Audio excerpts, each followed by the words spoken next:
beating Hungary and El Salvador. Maradona scored twice against the Hungarians, but was unable to repeat the feat against Italy and Brazil in the second round.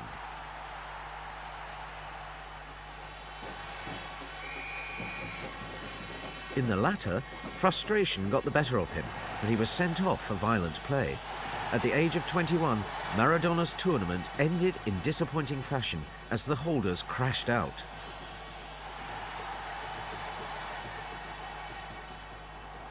At the 1986 finals in Mexico, Maradona was at the peak of his game. It was here that he put the disappointment of 1982 behind him by almost single-handedly winning the FIFA World Cup for Argentina. By now, the 25-year-old Maradona was captain of his country and desperate to succeed. He led Argentina to the top of their first-round group, scoring the equalizing goal against Italy.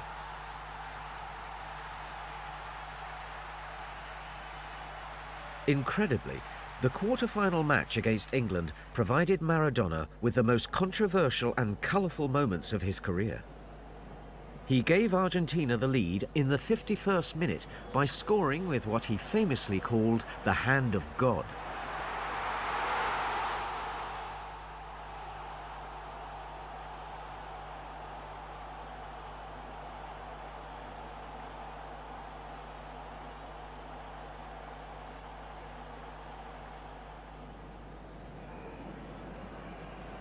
Minutes later, Maradona scored what is widely regarded as the greatest FIFA World Cup goal ever.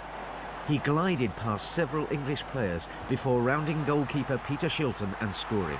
It was quite simply the product of pure genius.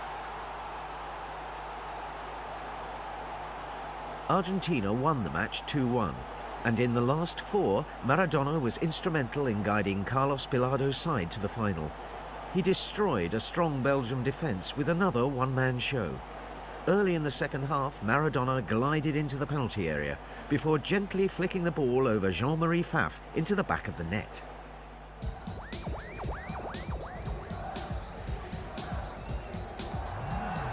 In the 63rd minute, Maradona secured a 2-0 victory for Argentina with an amazing solo effort.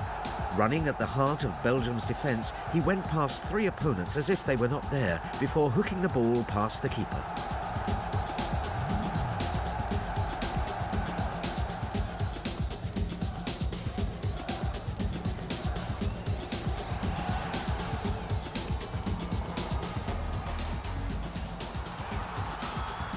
In the final against West Germany, Argentina surrendered a 2-0 lead, but Maradona was not to be denied.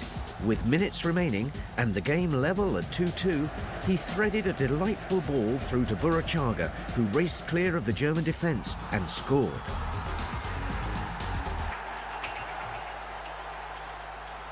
Maradona had a relatively quiet match, but fittingly created the winning goal. He had fulfilled a lifetime ambition.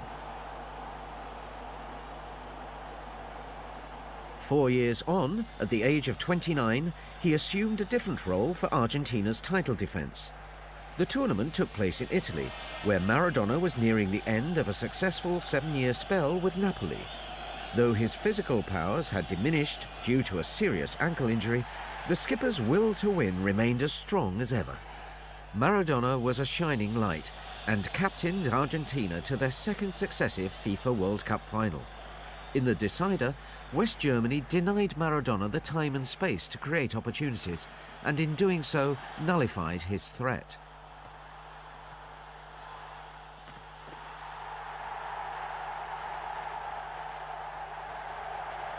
West Germany won the match, and Maradona was left to reflect on an agonizing defeat.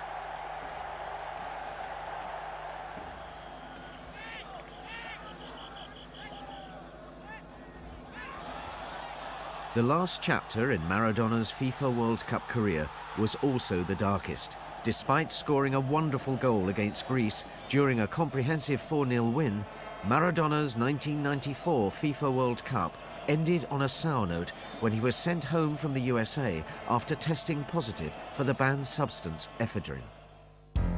Regardless, Diego Maradona is one of the greatest players to have graced the FIFA World Cup. Albeit controversial, his finals career included a number of spectacular moments, and he remains one of the finest and most enigmatic players to have graced the world stage.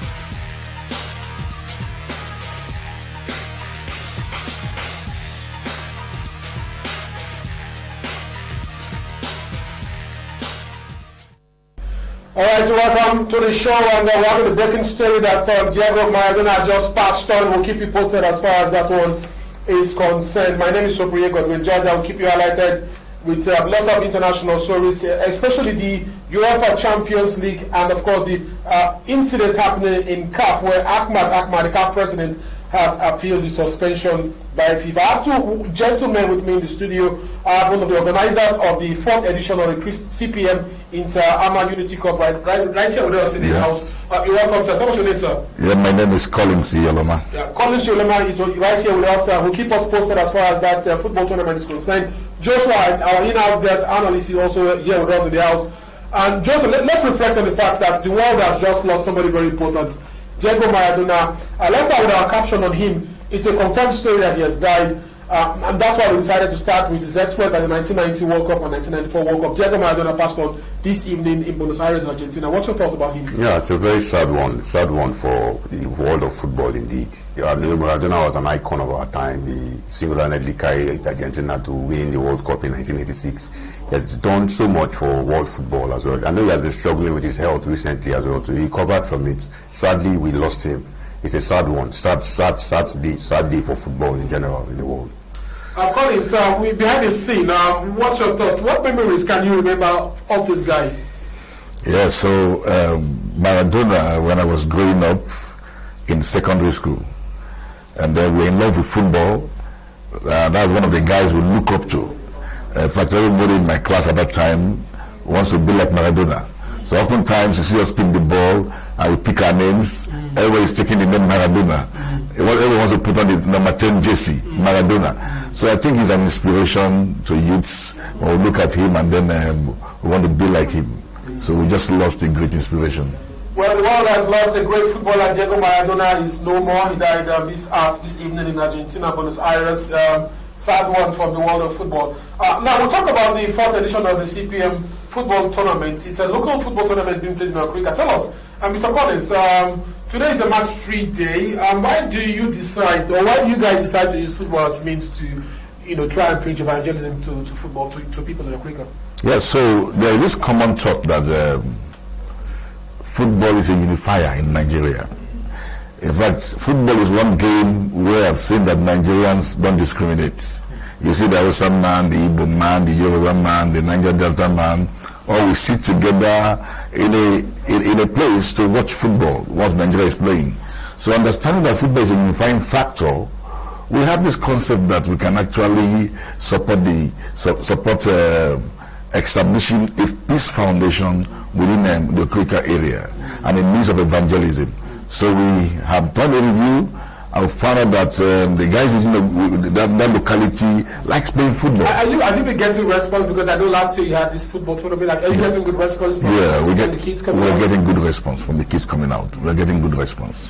All right, so today's match-free day. Tomorrow we're having one match. Graham Town will take on Kirike Town on Thursday, 4 p.m. Yep. All the matches have been played in the Gogo Town. In the Gogo Town. The defending champions, I understand, are not here.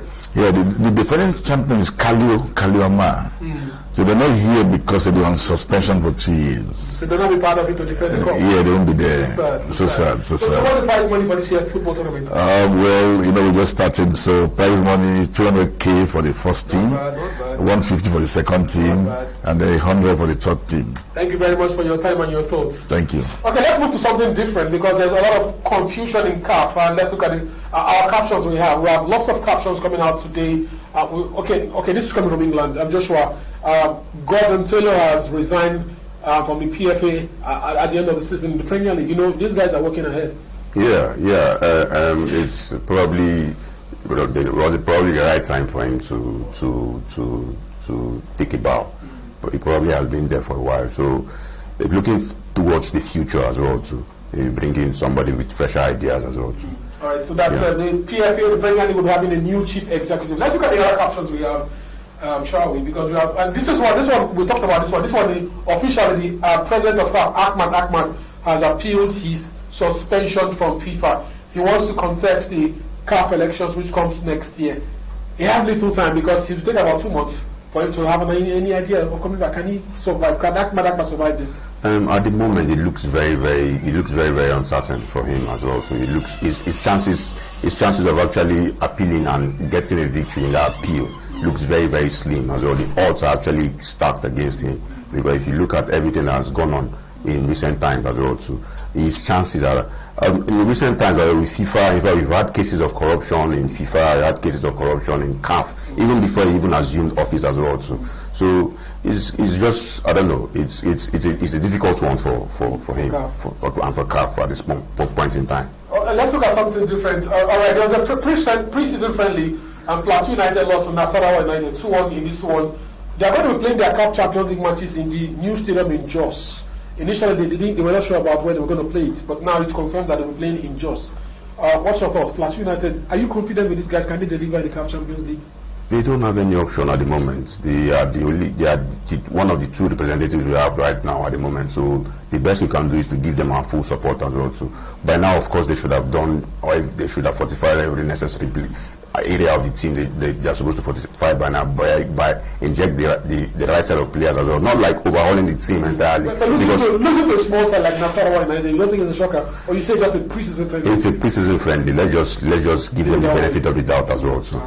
Let's look at the next caption, if we have enough time.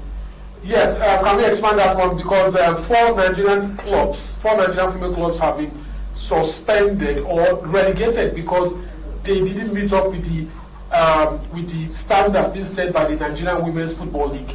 They were supposed to have handed in some requirements, the account details and all that, but they didn't meet up and they were suspended. Is this the right decision, suspending them? Way to go. Way to go as far as I'm concerned, because it brings some level of professionalism as well to our league as well too. There should be standards that should be set, you understand, for clubs to meet. If they're not able to meet those standards, as long as those standards are realistic for the clubs, I don't see any reason why they shouldn't be able to meet those standards. These are not things that are too difficult. Because one of the things is cash, money. Yes, but at the end of the day, you want to maintain that level of professionalism. You want to, because at the end of this is supposed to be a professional women's league. You understand? So there should be some level of professionalism. Yeah. All right, let's look at the other caption if we have enough time. The National Sports Festival has been cancelled for this year. Confirmed. This is the 3rd time. In January and then July and then this one December has been suspended, has been cancelled. Yeah, for obvious reasons. Of course, this year has been a turbulent one as well, with the COVID-19 and a lot of crises that we've had this year as well. This year is one year that we can't wait to just be over. Yeah. Thank you very much. On the party show, Mr. Collins, the 4th edition of the CPN Inter Peace and Unity Cup. Tell us what we expect from you guys. Well, stars, the next set of stars coming up? Yeah, we hope so. And then that's why we're here, to see how much help we can get to advertise the stars that we see on the pitch. But we hope that that competition has picked up some guys who we think can feature within the states. And another thing I would like you guys to work on is probably the pitch. Okay. And the venue, I'm not sure about that, but it's not friendly. Yeah, that's correct. That's correct. It's part of our plan. All right. We're looking into that. It's a local football tournament in Okrika, and we don't expect much. I mean, Okrika, it's a way of actually bringing Okrika out to the media. Exactly. Congratulations and nice one coming out from you guys. CPM Peace Inter-Unity Competition. It continues tomorrow, I believe. And yes. That's correct. Graham Town will take on Cricket Town. Cricket Town. Thank you very much. And Joshua, thank you very much for being a guest today. Thank you for having me. It's a wonderful time. Champions League continues this night, and we'll keep you all posted with all the European Champions League matches in our news bulletin tomorrow at 3 p.m. and 7:30 p.m. My name is Soprese. Catch you. Keep scoring.